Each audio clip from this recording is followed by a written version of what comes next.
예, 목요일 묵상의 시간입니다.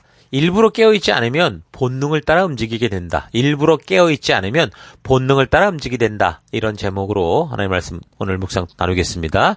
어제 우리는 여호수아와 지도자들이 기브온이 가까운 가나안 족속으로 진멸해야 됐던 그 족속임을 나중에 알고 나서 그런 실수나 잘못을 처리하는 상황을 통해 우리도 삶의 현장에서 인간이게 만들 수 있는 여러 가지 실수나 잘못을 하게 될 때 어떻게 하는 게 하나님께서 원하는 것이냐라는 걸 생각해 봤습니다. 기본 사건을 통해 우리는 온전한 영적인 안목을 가지고 우리가 믿음으로 사는 현장에서 의도치 않게 잘못 처리된 일들을 어떻게 바르게 잡도록 하나님께서 미리 말씀해 주셨는지 하는 것을 온전히 배워야 됩니다. 이런 중요한 교훈을 주는 사건에 대해 어쩌면 성도로서 자주 실수할 수 있는 이런 일에 대해서 성경에 나온 기록에서는 이런 일이 있었다라는 식으로 간단하게 언급이 되고 그냥 역사가 이렇게 쑥 흘러가니까 그냥 그런가 보다. 우리가 그렇게 생각할 수도 있는데, 근데 그런 정도의 생각에 머물러서 그 이미 벌어진 일들을 바르게 수습하지도 않고 그냥 괜찮듯이 넘어가는 그런 태도가 막 심어져 버리면 그것이 이제 바로 화인 맞은 양심이 되는 거죠. 성경이 이 부분에 대해서 그러니까 이 설교자가 설명하듯이 이렇게 자세하게 말하고 이런 것들을 드러내는 게 아니라 이런 사건이다라는 걸 얘기하고 그 원리는 이미 하나님의 말씀 속에 있으니 그렇게 넘어갈 때 이거를 바르게 우리가 분별하지 않고 거기에 그냥 묻어져 가버리면 짧은 것 때문에 그냥 괜찮은가 보다 이렇게 넘어가면 우리의 마음이 양심이 화인 맞은 양심이 될 수 있다라는 거 잘 기억하고 늘 말씀에 민감하게 우리가 대해야 된다는 거 기억하십시오. 그래서 하나님과의 언약과 그 말씀대로 살아가는 중요성과 혹시나 우리의 삶에서 여러 가지 이유로 잘못된 길을 가게 될 때 돌이켜서 되는 거에 대해서 이 성경의 역사적 흐름을 통해 잘 파악을 하고 무엇보다 하나님 주신 그 법도와 규례 명령 그 기준을 바르게 알아야 돼요. 그래서 하나님께서 이런 사건을 기록하여 우리에게 전하고자 했던 하나님의 의도, 하나님의 그 이미 말씀하신 그 하나님의 법도와 규례가 뭔가를 바르게 알아야 됩니다.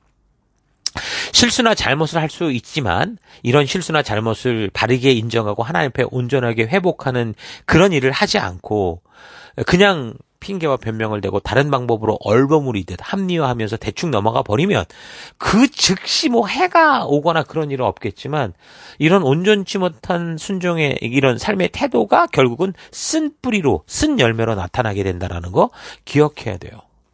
당장 우리가 거짓말을 하거나 하나님의 말씀 앞에 위배된다고 해도 하나님의 심판의 칼이 내려오는 게 아니다 보니까 사람들이 괜찮네 이런 식으로 해서 자꾸 죄악을 반복하는 경우가 있죠.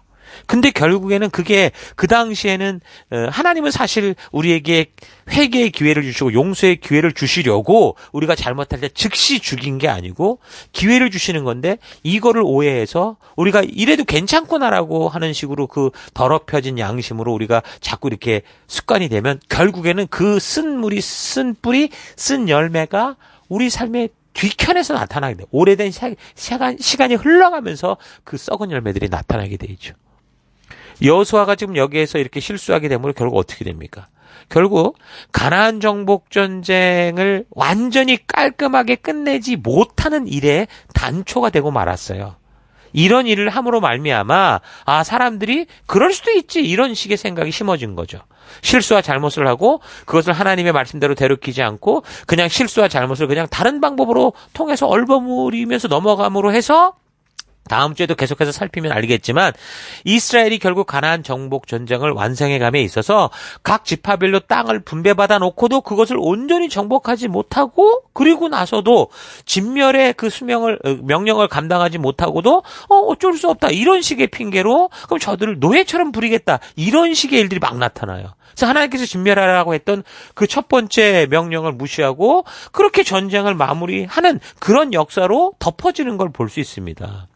이렇게 하나님의 뜻대로 행하지 않는 일이 그냥 아무 일도 아니고 이왕 벌어진 일이니까 다른 방법으로 대처하면 된다고 생각할 때 결국 그 결과는 미래에 나중에 너무도 크고 감당 못할 무게의 엄청난 문제가 되어 나타난다는 것도 잊지 말아야 돼요. 그래서 가나안 전쟁은 하나님의 명령대로 온전하게 마무리 짓지 않으면서도 지지부진 끝나게 되는데 그러고도 더 역사가 흘러가면 그런 삶의 태도가 없어지질 않아요. 나중에 열왕기 3장을 보면 열왕기 상 3장을 보면 솔로몬 왕도 이런 비슷한 짓을 합니다. 이와 같은 행동을 하면서 결국은 이 솔로몬의 행동 때문에 그 나라가 두 개로 쪼개지는 일들이 벌어지죠. 여호수아가 그의 군대가 한참 승승장구할 때 이런 일이 여호수아하고 그의 군대가 한참 승승장구할 때 이런 일이 벌어진 것처럼 솔로몬도 그 아버지 다윗의 그 명성을 잇는 왕으로서 이제 왕위를 계승받고 승승장구하는 그 초기에 예루살렘 성전 짓고 뭐 자기 성전을 막 짓고 이럴 때 나라의 안정을 위해서 뭐 하나님의 말씀대로 그렇게 순종하는 게 사실 나라의 안정인데 그게 아니고 하나님 나라를 바르게 지켜가겠다라는 생각으로 주변의 강대국과 정략 결혼을 통해서 그 나라의 안정을 깨하고자 하는 하나님이 하지 말라고 하는 짓을 합니다. 근데 그 사건이 성경에는 얼핏 한 절로 훅 지나가 버리거든요. 열왕기상 3장 1절을 보면 이렇게 나와요. 솔로몬은 바로의 딸을 아내로 맞아 애굽 왕과 인척 관계를 맺었다. 이로써 그는 이스라엘 왕국이 당시의 강대국인 애굽과 동등한 위치에 올라 있음을 만방에 과시하면서 동시에 애굽 왕국을 본받아 예루살렘 왕궁을 건설하려고 계획하였다. 그는 자기의 왕궁과 여호와의 성전과 예루살렘의 성곽들을 다시 지을 때까지 바로의 딸을 다윗성에서 살게 했다. 이게 1절의 내용이에요. 이렇게 넘어갔어요. 그래서 우리는 얼핏 봐 그런가 보다 하는데 사실 그 작은 이스라엘이 그 당시 가나안의 주인처럼 살 수 있게 된 건 뭡니까? 그 당시 강대국이었던 이집트와 인척 관계가 됐기 때문이 아니라 하나님의 말씀대로 순종하며 믿음대로 살려고 했던 아버지 다윗 왕으로 인해서 그 조그만 나라가 막 주변에 핍박받던 나라가 당시 열강과 견줄 수 있는 나라가 된 건데 이 솔로몬이 과욕을 부리면서 믿음으로 말씀대로 사는 길보다 인간적 잔머리를 굴리면서 그가 받은 지혜를 헛되이 사용하면서 그렇게 살려고 한 거였죠. 그래서 결국 역사적으로 볼 때 솔로몬의 이런 행동의 결과는요. 그 생애에 쓴 열매가 나타나기 시작하는데 그 자신이 음란에 빠져버렸고 우상숭배에 빠져서 후궁을 1000명씩이나 들며 살았고 결국 그 결과는 나라가 남북으로 쪼개지는 그런 상황이 되고 만 거예요. 그러니까 하나님 말씀대로 서고자 했던 아버지 다윗으로 인해서 하나님이 기대하시는 나라가 그렇게 막 세워져 가다가 솔로몬의 이런 불순종으로 인해서 그 불순종에 대해서 그가 자꾸 자기의 지혜를 가지고 다른 짓거리를 함으로 말미암아 순식간에 역사가 바뀌었죠. 여러분 미사일이 어떤 최고 정점의 꼭대기에 올라간 후에는 바닥으로 이제 곤두박질 치면서 떨어져 가듯이 하나님의 열방의 제사장 나라가 그 백성들이 존재의 이유를 잃고 그 왕이 존재의 이유를 잃고 그딴 식으로 살아가니까 결국 사사시대 350년 동안 주변 나라들에게 우습게 여김을 당하고 침략당하고 괴롭힘 당하는 일들이 계속되다가 그렇게 이제 나라가 점점 이제 패망의 길을 가게 되는 거죠. 그러니까 이런 애매한 순종의 태도, 뭔가 바르게 하지 않고 그것을 억지로 다른 방법으로 때우려는 태도, 합리화의 문제점은 이런 것을 보는 사람들이 자신도 모르는 사이에 하나님의 뜻대로 바르게 하지 못하고 대충 해도 된다라는 식의 그런 인식이 들어가는 거예요. 우리 자녀들이 부모의 잘하는 것을 보면서 인내하고 그 고통을 참아가며 승리하는 모습을 보는 게 아니라 쉽고 편한 것만 배우는 그런 식이 된다는 거예요.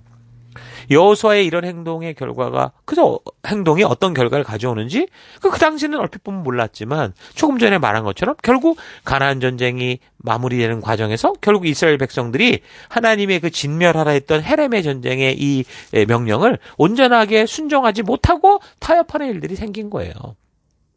그러면서 그 남은 이 얼마 되지도 않는 이런 족속들은 노예로 쓰면 된다. 근데 노예 속에 뭐가 있다고 그랬습니까? 하나님의 심판받을 그들의 태도와 그들의 문화와 그들의 습관과 그들의 풍습이 있다고 그랬죠. 그들의 욕심이, 욕정이 있다고 그랬잖아요. 그것은 죄의 숙주라고 그랬잖아요. 그래서 결국에는 그런 시대가 흘러가면서 결국 가나안 정착 1세대들 이후부터 그 다음 세대들이 바로 자기 생각에 옳은 대로 살아가는, 다시 말하면 욕심과 본능을 따라 세상의 유행 따라 살아가는 그런 혼란 속으로 빠지게 되는 겁니다.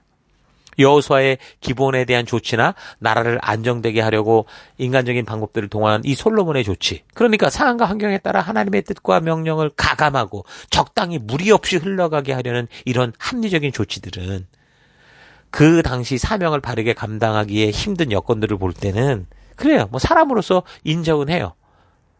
그러나 그런 나중에 이런 결정들이 그렇게 살아남게 된 가나안 족속들, 그렇게 살아난 그 얼마 되지 않는 그 노예 같은 그런 사람들이 결국 이스라엘 자손들을 유혹해서 하나님이 미리 경고하셨던 대로 하나님을 떠나 다른 신을 섬기게 우상 숭배의 나라가 되게 하고, 결국 음란과 그런 음흉한 우상 숭배에 빠져서 결국 나라가 둘로 쪼개지고, 또 그렇게 흘러가다가 결국 멸망의 길로 가고 마는 거죠. 하나님께서 우려하며 그래서 바르게 진멸하지 못할 때 이럴 것이라고 하셨던 그 말씀 그대로 역사가 흘러가 버렸어요. 이렇게 그저 잘못된 것에 대해 한 구절로 언급해 하는 이런 사건들, 얼핏 보면 그냥 짧게 가니까 넘어가는 것 같지만, 지금처럼 이렇게 우리가 성경을 바르게 보게 되는 건 어떻게 되는 거예요? 이렇게 봐야 하나님께서 명했던 신해산 규례와 법도, 그리고 하나님께서 명령하셨던 그 하나님의 법을 바르게 알아야만 이거를 이렇게 분별할 수 있는 거예요. 그러니까 이런 해석들은 그냥 성경만 100번, 1000번 읽어서 되는 게 아니라는 거죠. 계속 바르게 읽어가야만, 그리고 이것을 온전히 해석하고 우리가 이걸 풀어갈 수 있어야만 온전히 볼 수 있는 거예요. 그래서 우리는 레위기와 이 신명기의 말씀을 바르고 세밀하게 살펴서 하나님의 온전하신 뜻이 무엇인지를 분별해야 되는 거예요. 그래야 하나님이 세운 종이라고 하더라도, 이 시대에 무슨 목사니 이런 사람들도 이 사람들이 뭘 잘하고 있는지 뭘 잘못하고 있는지를 바르게 분별할 수 있는 거예요. 오늘날 이단들이 왜 그래요? 말씀을 모르니까. 말씀을 배웠다고 하지만 거짓으로 배우니까 이들이 하는 짓이 뭐예요? 전부 그냥 이단의 그 교주들을 무슨 신처럼 쫓아가잖아요. 그게 꼭 이단에서만 있습니까? 일반 교회 안에서도 목사가 무슨 하나님과 동창인 것처럼 대하는 교회가 얼마나 많아요. 그 하나님의 종이라고 무조건 그냥 떠받들고 말씀을 모르니까 이런 일들이 벌어지는 거예요. 그래서 우리는 이 레위기와 신명기의 말씀을 통해 하나님의 의도, 하나님의 뜻, 하나님의 분명한 의지를, 이 말씀의 가치를 바르게 알아야 되는 겁니다.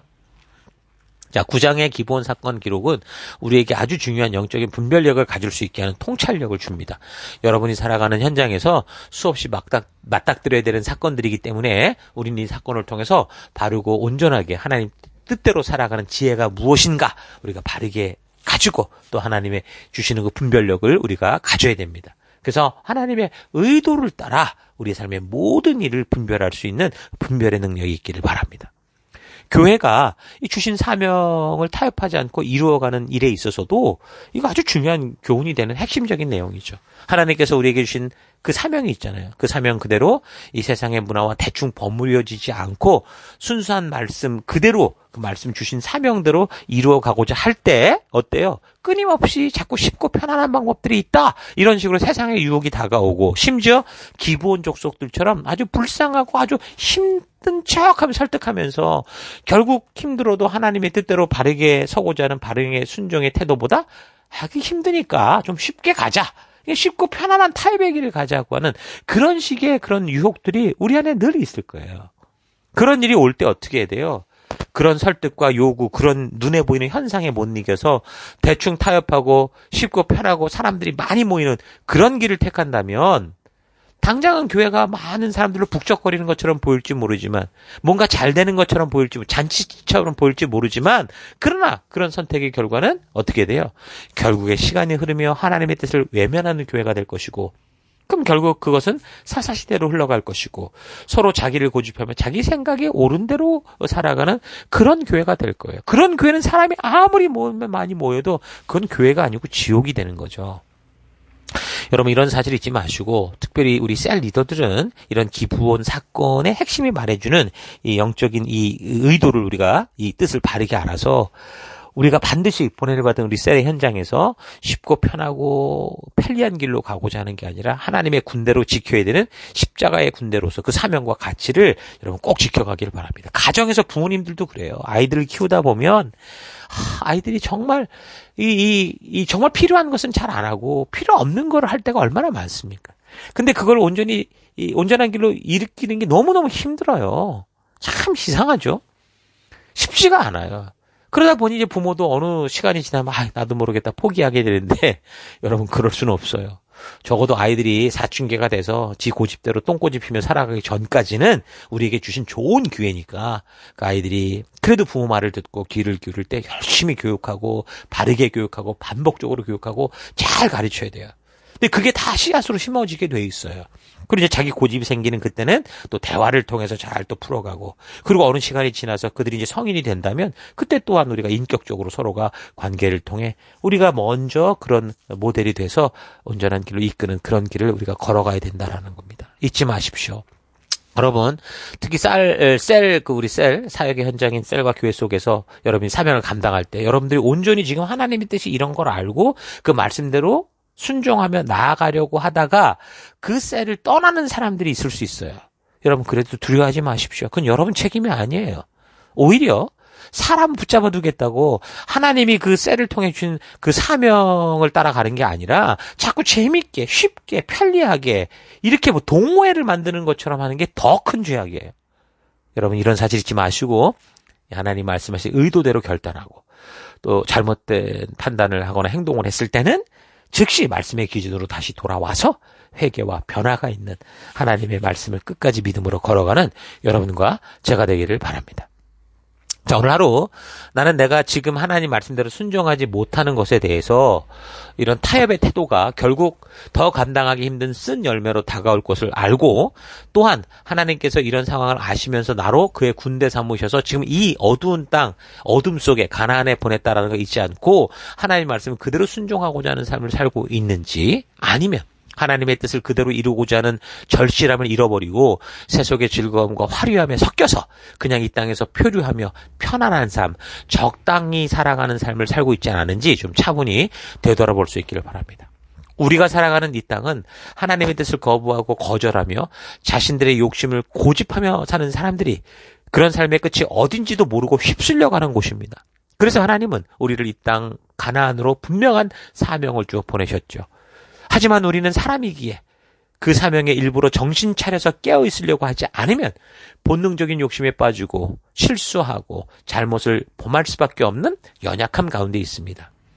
가능하면 그런 실수와 잘못을 줄여야 되겠지만 그렇지 못할 때는 그런 실수를 덮어놓고 다른 방법으로 대체하기보다 하나님께서 가이드하고 이끌어 주시는 대로 내 자신의 잘못이나 실수를 인정하고 돌이켜서 바르게 서는 것이 건강한 회복이다라는 거 잊지 마십시오.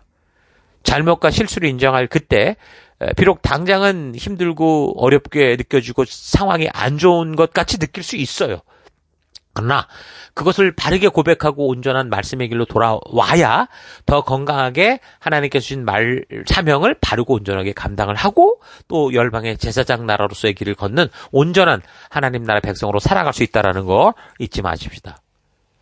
우리 각자의 삶의 현장에서도 의도하였든 의도하지 않았든 잘못과 실수가 발생할 수 있을 텐데 그때 기본 사건을 통해서 하나님께서 말씀하시는 회복의 의미를 잘 기억하고 잘못된 실수를 덮고 무마하기보다 더 솔직하게 드러내고 고백하고 돌이켜 하나님께서 원래 우리에게 주신 사명 앞으로 담대히 서 나아가는 여러분 되기를 주의 이름으로 축원합니다. 오늘 하루도 힘내십시오. 잠시 기도하겠습니다. 하나님께서는 우리가 인간이기에 쉽게 세상과 동요하며 실수하거나 잘못을 저지를 수 있다는 것을 아시기에 회복의 방법으로 하나님 말씀의 가이드를 따라 순종하는 길을 주셨는데 실수와 잘못을 범했을 때 그것을 고백하지 않고 어쩔 수 없지 않냐라는 식으로 다른 방법을 찾아 대충 마무리하며 살아왔던 삶을 회개합니다. 아닌 것을 아니라고 하고 바른 것을 예라고 할 수 있는 용기를 가지고 무엇보다 하나님의 말씀과 명령일 때 그 말씀에 다른 변명이나 핑계를 만들지 않고 그대로 순종하는 삶 살아가기 원합니다.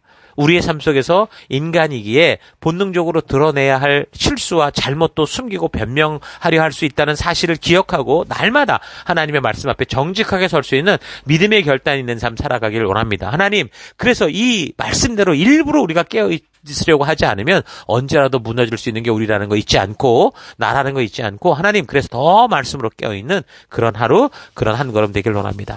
그 길로 인도하시고 이끄신 하나님 감사드리고 찬양하며 예수님 이름으로 기도했습니다. 아멘.